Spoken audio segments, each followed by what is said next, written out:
Kalau saya apapun bentuknya, saya akan pelajari.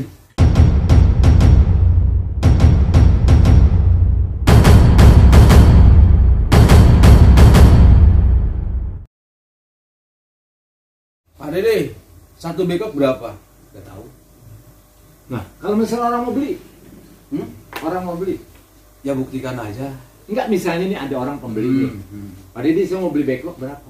Oh, kalau harganya? Iya, misalnya. Harganya saya misalkan Iya. 2250.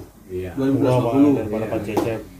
Kemudian dia tanya kan, Iya. berapa bisa keluar jamurnya? Nah, iya. Saya nggak akan jawab. Tapi orang banyak. Yang jawab Banyak. berarti melebihi amal puasa dong. Itu makanya saya kadang-kadang suka bingung. Berapa satu backlognya? Misalnya saya beli nih, ini berapa backlog? 24. Hasilnya berapa satu backlog? 3,5. Waduh. Saya bilang. Kita hitung kasar nih, Bang Deddy ya. Kalau saya beli misalnya 10.000, berarti kan 25 juta. Iya. Terus hasilnya 3,5, berarti 35 juta. Iya dong. Berarti untung 10 juta dong.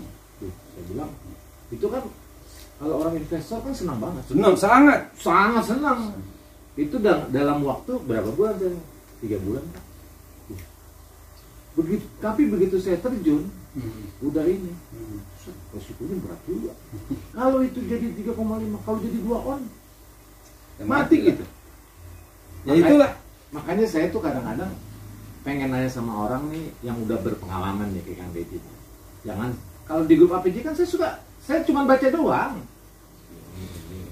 Tapi saya lihat kok kehidupannya kok seperti itu terus gitu loh. Paham nggak? Paham.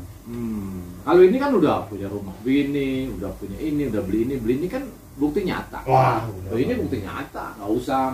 Kalau saya sih sistemnya kenapa saya nggak masuk ikut? Bukan kita sombong, bukan apa-apa. Hanya memamerkan orang-orang, wah saya gini, saya begitu, saya begini gitu. Saya nggak suka itu. Nah itu misalnya nih ya, ada orang nanya nih Kang Deddy. Saya beli, misalnya pemain jamur awal, kenapa dia tuh nggak sukses? Tahu tuh gulung tikar. Ini untuk budidaya doang nih, budidaya. Misalnya kayak saya nih, ada orang menjanjikan gitu 3,5. Iya. Tahu saya beli 20.000, modal saya udah 50 juta, belum pumpung, belum sewa lahan. Iya. Begitu saya udah investasi begini, nanti dia nanya, pumpung situ salah begini, wah bisa berantem itu tuh. Bukan berarti saya gini loh, menjelaskan jangankan backlognya, serbuk gergaji kita jelaskan, orang tuh nggak paham. Sekarang pertanyaan simpel Pak, Bapak kalau bisa jawab ya silakan. Bapak datang serbuk gergaji, diolah kan? Nah, serbuk gergaji ini apa aja? Ada orang mengatakan, wah saya dapat kayu merah, jenisnya ini. Saya tanya, itu gesekan punya lo? Gesekan itu seperti WC loh. Iya benar. Campur semua. Semua kan? Semua. Bapak sebenarnya kan punya gesekan. Iya. Datang kayu ini Bapak gesek. Iya. Datang kayu ini, oh saya nggak gesek itu. Apakah Bapak menolak rezeki? Ya nggak mungkin. Nggak mungkin dong. Ya kan?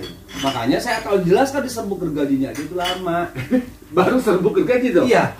Belum kita ke posisi campuran. Media apa yang kita masukkan untuk tumbuh buah jamur ke depan? Iya. Pelapukannya kita gimana? Itu banyak prosesnya. Makanya kenapa backlognya bagus putih, kok keluarnya jelek? Nah, Itu risiko sampean. itu kenapa? Ya karena satu hal, serbuknya dulu. Saya diajari sama orang Cungko, jelek-jeleknya itu paling sebentar itu kita diam di luar, kena hujan, kena panas 6 bulan. Serbuk. Serbuknya itu 6 bulan, apalagi paling bagus setahun, 2 tahun, 3 tahun itu paling bagus. Baru diolah. Jadi kalau misalnya serbuk baru itu jelek. Apalagi misalkan mohon maaf, katulnya sedikit, Apa kata lu? dedak, Oh dada. dedaknya jelek, yang Iya. harganya 2.000. Iya. Nggak ada embel-embel apa lagi ya, dapat 1,8 dapat 2 on udah bagus.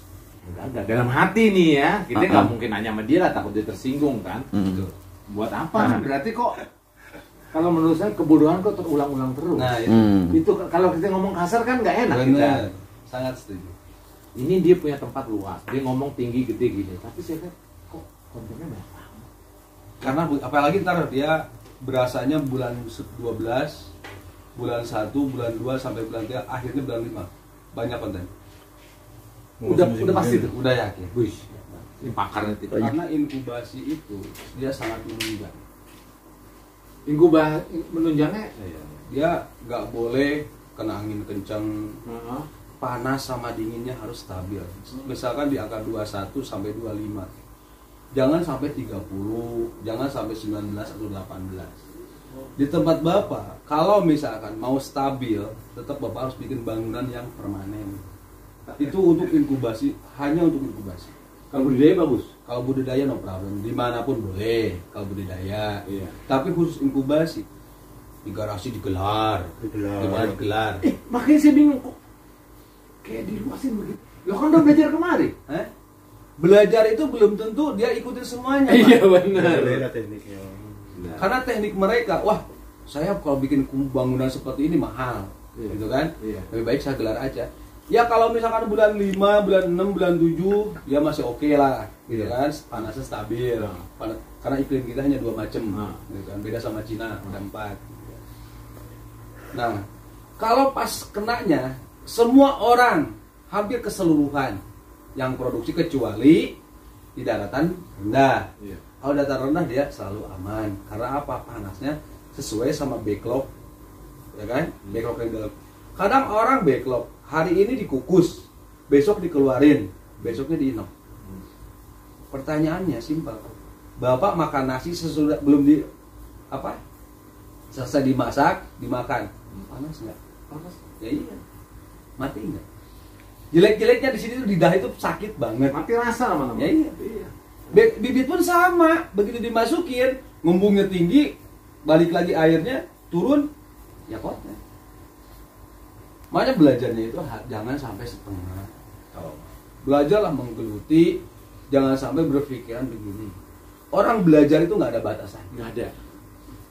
Jangan pikir saya pun begitu. Dulu rasa memiliki saya waktu saya bekerja di perusahaan Cina, saya nggak pulang nggak apa-apa. Saya nggak pernah ikutin aturan kerja. Kadang-kadang jam 11 malam saya masih liatin backlog bibit apa semua. Karena apa? Saya pengen tahu gimana sih mesilum itu merambatnya, tumbuhnya itu gimana, berapa hari yang dibutuhkan untuk pendinginan. Nah sekarang alhamdulillah udah ketemu, ya alhamdulillah di situ dari kemarin juga 25.000 yang rusak paling ada 9-10 biji. Bagus. Yang rusak ada. Karena apa? Rusak itu penyebabnya banyak. Dari tangan manusia kan, dari bolong kantong kah. Beda sama buatan kita sendiri. Kalau buatan sendiri kan api punya kita sendiri. Itu kan yang kerja banyak. Iya. Kalau dari kesel, Ya? iya kesel sama orang rumah. Saya tanya sama ibu-ibu itu, kalau mau ngelojing, saya suruh cuci tangan dulu. Karena mereka makan minyak yang berkadar minyak itu, kita masuk backlog, itu akan tumbuh mesilum. Kemudian orang mengatakan, wah bibitnya jelek, tanpa disadari, cross check dong diri kamu sendiri. Paling enak nyalain orang. Mang Dedi. Paling enak. Bibitnya jelek lu beli di sana.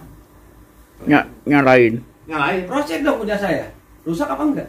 Bukan masalah cross check Ya. Hasilnya ada nggak? Ada nggak? Hasilnya banyak di sini.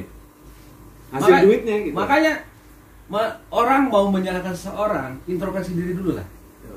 Ya kan? Kalau udah introspeksi diri, lihat punya si dedeknya. Oh, punya si dedek kok bagus, punya gua jelek. Masalahnya di mana? Cari masalahnya itu. Jangan suka menyalahkan, jangan suka mengambing hitamkan orang lain. Kita cari dulu, oh gimana yang terbaik. Saya nggak suka tuh orang nyalain orang. Tapi kalau saya sih biasanya kalau orang nyalain orang, saya kan cross check ke orang lain itu juga. Misalnya kita beli bibit dari sini, tapi di sini hasilnya bagus. Hasilnya bagus. Kenapa? Berarti yang goblok kita.